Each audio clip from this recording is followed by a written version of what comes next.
Hello everybody, and welcome to my first of 3 videos on the Canon Eos Rebel T6i. The T6i is an interchangeable lens DSLR, which means that it's a digital single lens reflex camera with a digital sensor, and the lenses can be taken off and a different one can be put on at any time except when you're taking a photo. I mean, you could do it while you're taking a photo, it's just the photo wouldn't turn out. It has a 24.2 megapixel APS-C CMOS sensor. The camera provides multi-mode metering with evaluative, partial, spot, and center-weighted metering. Shutter speeds of 30 seconds to 1/4000th of a second, as well as bulb.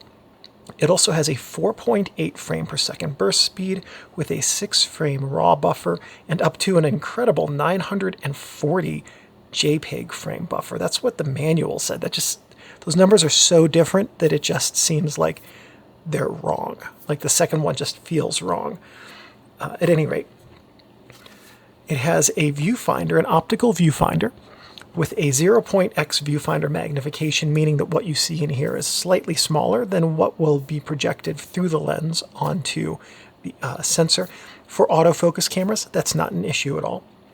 The viewfinder frame coverage is 95%. Now what that means is, let's assume that what you're looking at right now is what's going to be your digital file when you take a photo. 95% frame coverage means that approximately 2.5% on each side, and then the top and the bottom as well, is going to be on your digital file, but not in your viewfinder. The ISO range is 100 to 12,800 as well as auto ISO, and the flash sync speed on this camera is 1/200th of a second. The T6i was an entry-level camera, and we know that because the Rebels in Japan, this was called the KISS X8i, and overseas in Europe it was called the 750D. The 3-digit tier cameras, the Rebels and the KISS series, those are the entry-level bodies from Canon for the DSLRs. This was, however, the top of the entry-level cameras that Canon made in its era. When this was released, Canon also had 2 entry-level cameras that were below this with lower specifications. This was made by Canon in Japan from 2015 until 2017, preceded by the T5i, which was called the 700D or the KISS X7i, and concurrent with a whopping 14 other Canon DSLR-only cameras. And it was followed by the T7i, which was called the 800D or the KISS X9i. Now, as we do, let's go over the camera's features. We're already set up for this.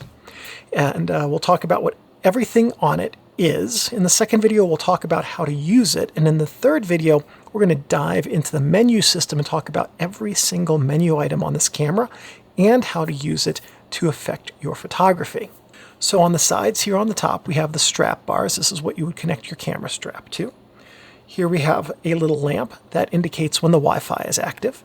That's your sensor plane indicator right there to let you know where the camera's sensor is if you need to make detailed measurements about your distance for things like microscopy.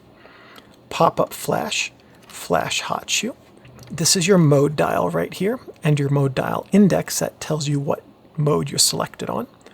Autofocus point button, ISO button, display button, power switch and movie mode switch.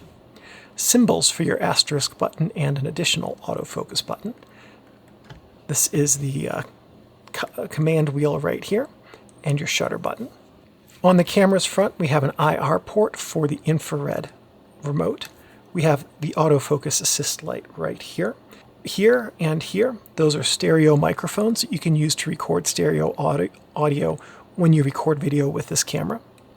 Lens mount, EF lens mounting index, EFS lens mounting index, lens release, make, model, and then the flash pop-up button is right here on the side. I love doing that.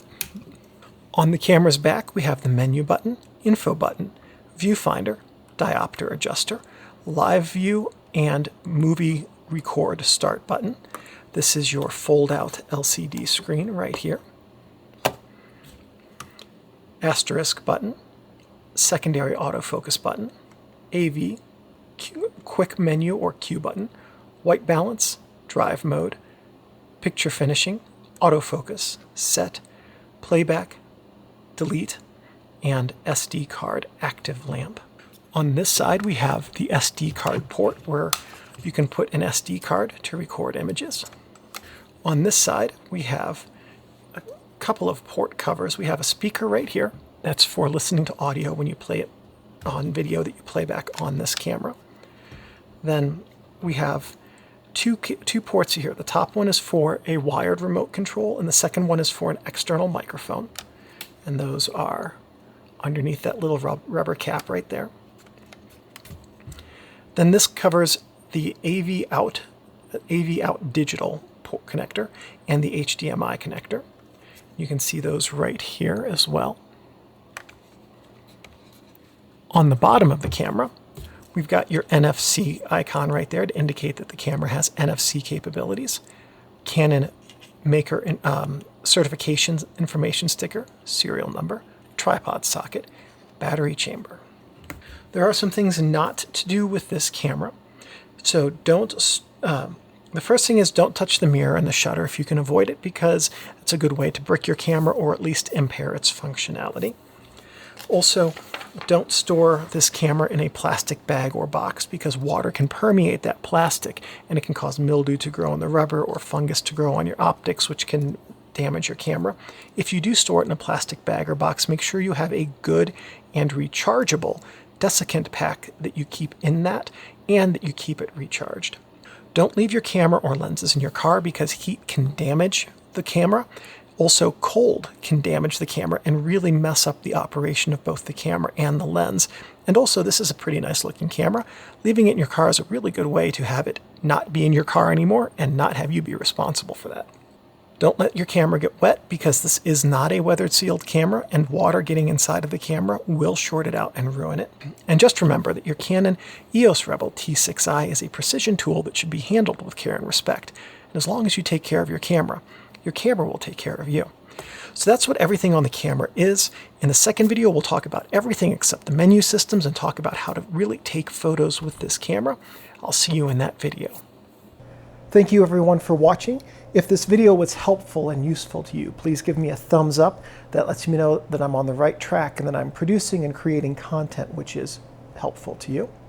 If you have any questions, comments, or suggestions, please leave those in the comments section below. I'm pretty good about responding every couple of days and answering whatever questions you have to the best of my ability. If you'd like to subscribe to find out when I have more videos about how to use cameras, photographic techniques, or the best practices for the tools of the trade, by all means please subscribe and check that notifications bell to be alerted when new content arrives. If you'd like to support the channel by joining with a membership, there are now membership options for this channel at different tiers that will give you different benefits if you would be interested in that. And one last thing, thank you everyone very much for watching, and I'll see you in the next videos. Won't we, Steinbeck? What's that look about?